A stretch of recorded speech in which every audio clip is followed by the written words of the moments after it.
God bless everyone. Alam nyo ba na hindi na raw uso ngayon yung bibili ka ng regalo? Mas maganda na raw yung magluto ka na lang at siya mong gawin pang regalo. So, eto na mga best. Tara, tingnan natin kung anong laman ng styrofoam. So, ito pala ay escabeche.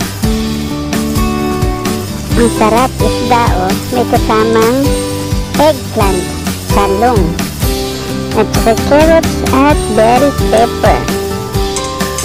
So, ayun naman yung nasa taas na yun ay ginataang tulingan.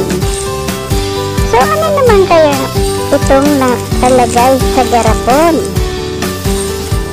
Parang tingin ko palang kakaiba. So, ayan. Ang paborito ko pala, fish with tausi. So, yan, para ang sarap na. Oh, natikman nga natin mga best kung ano ang lasa. Sandok, tatlo, at kutsara pa more. Ay, ang dami naman.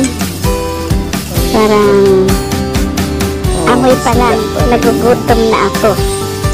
So, ayan. Ano yung tawag dyan sa isda na may kasamang tausi? Ang ginamit niya ay espada.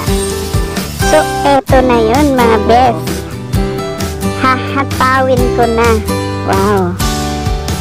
So, dami ba naman na ito? Isang linggo ko ng ulam. Diba? So, nang bigay sa akin is Sunday. So, ngayon ay Friday na madami pa. So, ito na yung fish na may tausi. At ito naman ay yung escabeche.